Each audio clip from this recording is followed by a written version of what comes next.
சம்பவம் நடந்த இரவு திடீர்னு அந்த வீட்டுல வசிக்கிற ருக்கையா என்ற பெண் பயங்கரமா அலற சத்தம் கேட்டிருக்கு. இதனை கேட்டு பதறி போன அப்பகுதி மக்கள் உடனே ருக்கையா வீட்டை நோக்கி ஓடி இருக்காங்க. வீட்டுக்குள்ள நுழைஞ்சி அங்கிருந்த ஒரு அறையில அவங்க பார்த்த காட்சிகள் கொஞ்ச நேரத்துல உடல்ல இருந்த மொத்த ரத்தத்தையும் ஒரே வைக்கிற அளவுக்கு இருந்திருக்கு.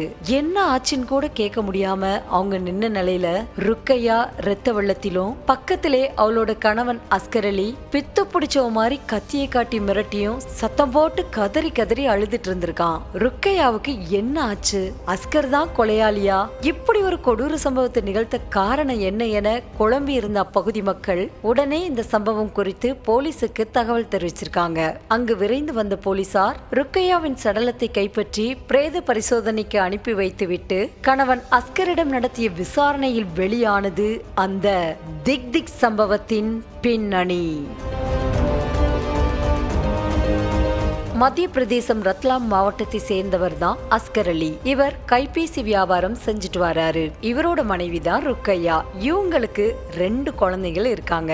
கல்யாணம் ஆன நாள்ல இருந்தே ருக்கையாவோட வாழ்க்கை நல்ல முறையில போயிட்டு இருந்த நிலையில சமீப நாட்களா அஸ்கர் அலி மனநலம் பாதிக்கப்பட்டு அதுக்கான சிகிச்சை எடுத்துட்டு வர்றதா சொல்லப்படுது. இதனால கணவன் மனைவிக்குள்ள அடிக்கடி சண்டை வந்ததாகவும் சொல்லப்படுது. இப்படியே வாழ்க்கை போயிட்டு இருந்தப்போ ஒரு நாள் ருக்கையா எப்போது வீட்டு வேலை வெளி வேலைன்னு ஓய்வில்லாம உழைக்கிறோமே, அதனால ஒரு மன அமைதிக்காக ஒரு நீண்ட தூர சுற்றுப்பயணம் போலாமான்னு கணவர் அஸ்கர் அலிட்ட கேட்டதா சொல்லப்படுது.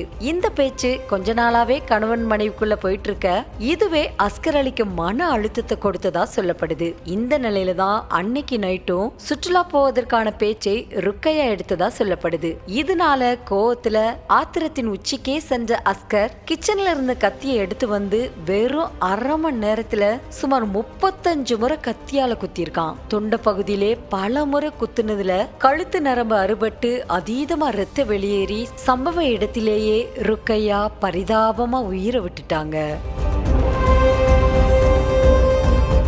அதுக்கப்புறமா அஸ்கர் அலியை கைது செய்த போலீசார் அக்கம் பக்கத்தில் உள்ளவர்களிடம் விசாரித்ததில் சில மாதங்களாக அஸ்கருக்கு செல்போன் வியாபாரம் சரிவர நடக்கவில்லை என்றும் அதனால் பொருளாதாரம் இல்லாமல் கஷ்டத்தில் இருந்த நிலையில் கடந்த 6 மாசமா மன அழுத்தத்துக்கு சிகிச்சை பெற்று வருவதாகவும் சொல்லியிருக்காங்க. கைது செய்யப்பட்ட அஸ்கர் அலியிடமும் அவனது குடும்பத்தினரிடமும் தீவிர விசாரணை நடத்தப்பட்டு வருவதாகவும் பிரேத பரிசோதனை அறிக்கை மற்றும் சாட்சிகளின் வாக்குமூலத்தின் அடிப்படையில் உரிய சட்ட நடவடிக்கை எடுக்கப்படும் என்றும் காவல்துறையினர் தெரிவித்தனர்.